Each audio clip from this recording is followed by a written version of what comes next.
Hi, welcome to Martha's Kitchen. Today we're going to be making chicken muddle. Some people call it chicken soup, some people call it Brunswick stew. I was raised to call it chicken muddle. However, a chicken muddle is technically supposed to be cooked outside over an open fire because it's the smokiness that gives it, but I've got a cheat for that. I'll show you in a little bit as I'm putting the ingredients in. I was always taught that the difference between a chicken muddle and a Brunswick stew is a Brunswick stew has string beans in it and a chicken muddle does not. So, argue with me. Come at me, bro, if you think I'm wrong. Let's start putting our ingredients in. We're going to start off with, and this, I'm trying to make it a healthier version, not using salt pork and stuff like that, because my husband, he wants to be healthy. We all do. I'm using an olive oil butter. We're going to use half a tub. The pot is already on to a medium to high heat. Half a tub. Ooh, it's going to be noisy. Of the olive oil, margarine. Starting to sizzle. Okay. Let's get a large spoon out over here. Okay. We're going to add in our mirepoix. And now I'm over 60 and I've got arthritis starting to set into my thumbs from all the crocheting and all the cooking and the baking and the gardening that I've done over my lifetime. And I'm going to cheat. And I'm going to use the market already chopped up vegetables. Saves time, costs a little more, but my hand hurts. Here we got diced onion, white onion.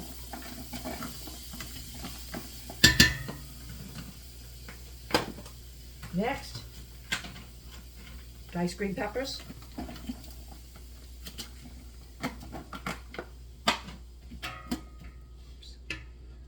Don't let that little Kotex fall in. Don't let that happen. Whoops. I can edit that out maybe. We'll see. All right. This is called mirepoix. It's your onions, your carrots, and your celery. I probably said it wrong, but I'm Southern. I'm not French. And pico de galo, which is basically, I don't open it. I told you I have hands problems. Here we go. Here we go. It's tomatoes and peppers, onions. Cilantro, I think is what's special in it. Let that little Kotex pad stay in there. Okay. Let me move these out the way.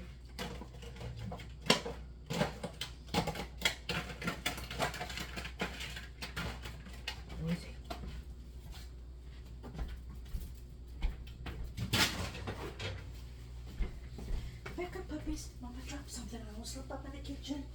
Yeah, let's go. Let's stir that around a little bit. Once everything's in the pot, we're going to turn the heat down. Now, I did save time. I've already drained all of my canned vegetables that are going to go in, except the crushed tomatoes. Obviously, you don't drain those. And my fresh chicken, I've already rinsed that off in the sink because, we don't want anybody getting Ebola, E. coli, salmonella. Next going to go in are crushed tomatoes. 3 large cans. Ooh. Splashed up and got me in the face. 3 large cans. Ooh. 3 large cans. That's the third. All right, let's move that out the way.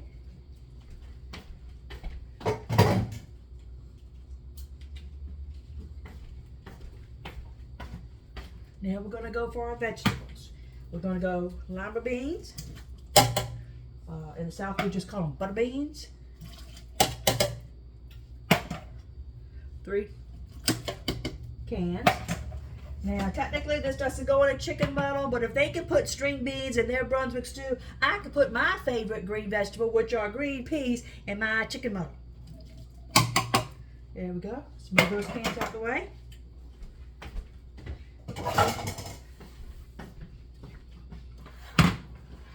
I've got 2 cans of cannellini beans, which are also not a classic chicken muddle ingredient, but I like them.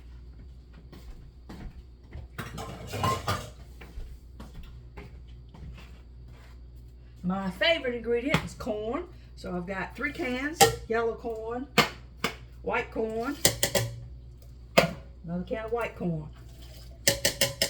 If I was making this back in the 60s and the 1970s, I would be using my garden vegetables, but I don't have a garden this year.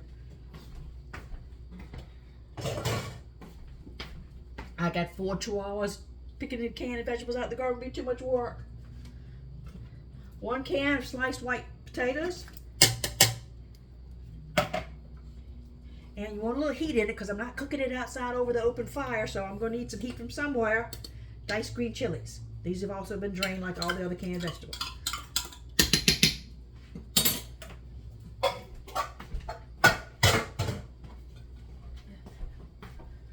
Let's stir that all together. Looking good.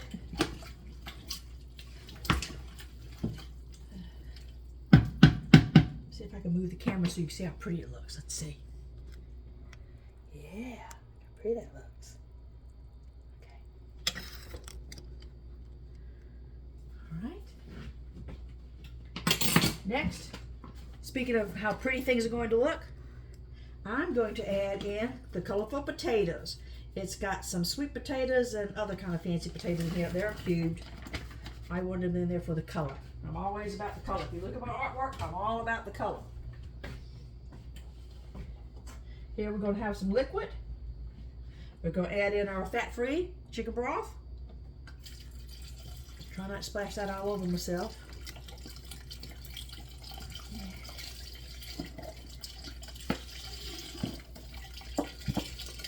Oh, that's starting to look like a soup.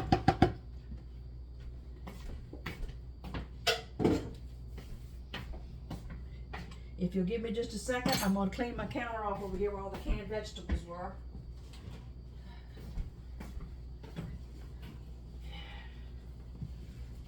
Better. There we go.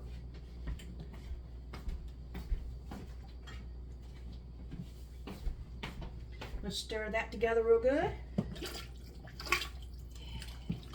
My pot's half full. Did y'all think everything wasn't going to fit in this pot? I should have said a big, large pot. There we go. Okay, now I've got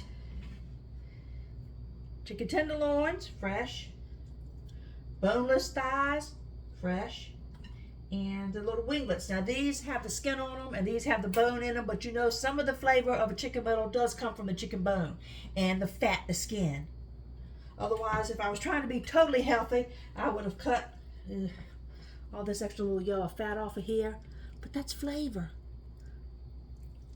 Let's put in our chicken.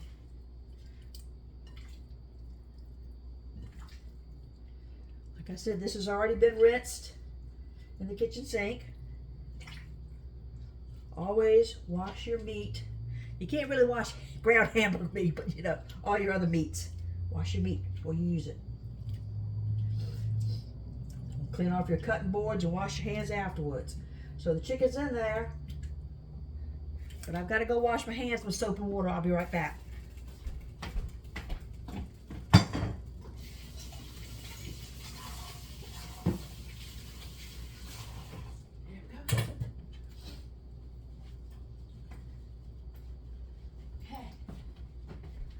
Cooking with gas now. Stir that all in there.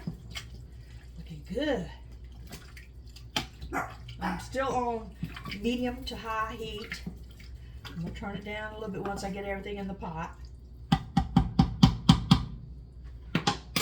Now, I've got 2 packs of the Gratin potatoes. I'm just going to use the dried potatoes. I've got the seasoned packet up here. I'm going to hold that and set that aside. Someday when I'm making baked macaroni and cheese, I'll use this packet. So I'll put that off to the side. I'm not using the sauce packet. I'm just going to use the potatoes. 2 packs. If I had used all just canned potatoes, they would have all disintegrated into the thickness of the soup and I would have lost the taste of the potato. This way, I'm going to have some potatoes left, a little bit of firmness for some bite and some taste when you're eating your soup. Put that over there. All right, let's move my seasonings over. We're at the homeward stretch here, folks. Hadn't been that long, has it? Here we go. Now, I've got, already opened to save time, 6 packs of the Goya. It's basically like chicken bouillon, but here's your secret ingredient. It's a little ham flavoring. That's what's going to make it taste like it was cooked outside over an open fire. Where the men folk got up at 4 in the morning and went out there and was all day long stirring it with a big old boat paddle. Yeah. That's what this is going to taste like. And I've also got 3 packs of gravy mix.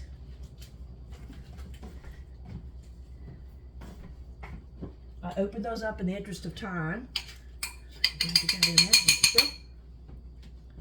that bowl aside. I'm adding in now sun-dried tomato Alfredo sauce.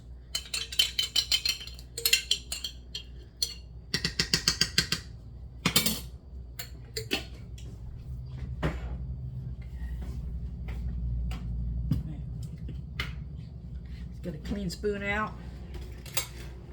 Here we go. I've got now for a little bit of heat. Instead of just using crushed red pepper or paprika, there's a Nashville hot chicken seasoning flavoring you can get. And where I grew up, we didn't measure things always with a spoon. We used a cap of the seasoning container. That's my heat. I know that looks like a lot, but there's a lot in here. Black pepper. Half a cap.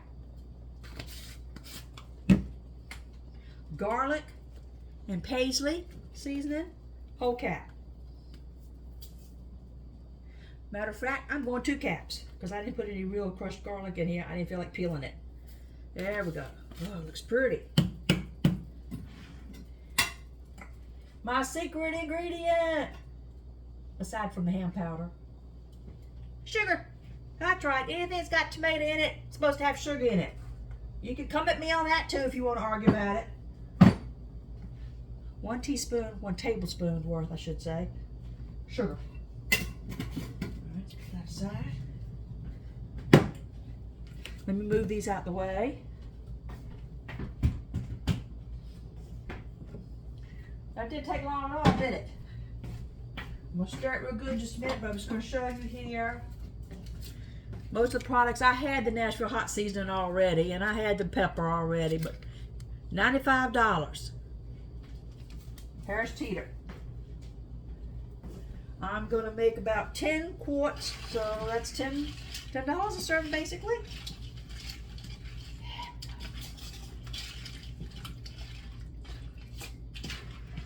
You could add water, quart of water more to thin this out, but it's chicken muddle. It's supposed to be thick. Don't add any water here. Don't water this stuff down. I can't taste it yet to season because I got raw chicken in here, so I'll come back in a little bit and check and see if I need to add any salt. I haven't put it in, if you noticed, because the packaged ingredients, they've all got a little bit of salt in them. So you don't need to add any more salt to it. Move the camera over so you can see how pretty it looks. Pretty, pretty, pretty. I gotta rinse my hand off before I touch my phone. My hand's dirty.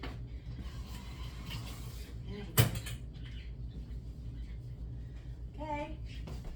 Let's show you the soup. How pretty does that look? Can you see? Can you see? I can't tell if you can see. I think you can see. There we go. Got that light on there? Yeah. That's pretty. Thank you for visiting Martha's Kitchen. I'm going to let this sit here. This is going to, let's see. I've got it on medium heat. Turn it down a little bit. Like here, get ready to bubble at the bottom. I'm going to put it on low heat, and then we'll go to simmer. But I'm going to cook it on low heat. Let's see, it's 230 now, for an hour. I'm going to be stirring it every 15 minutes or so. Keep my eye on if my chihuahuas don't get me distracted. Because I don't want it to stick to the bottom. Don't want it to burn. I got $100 worth of stuff in here. I'm not going to let this stuff burn. You guys watch your soup. You can't disappear. You got to come in and stir it every now and then. It'll be smelling delicious in here in about 15 minutes when it all starts melding together. Wow, that's pretty. Look at that. Yum, yum, yum. Thank you. I hope you'll try it yourself. I'll print out the recipe for you later. Enjoy.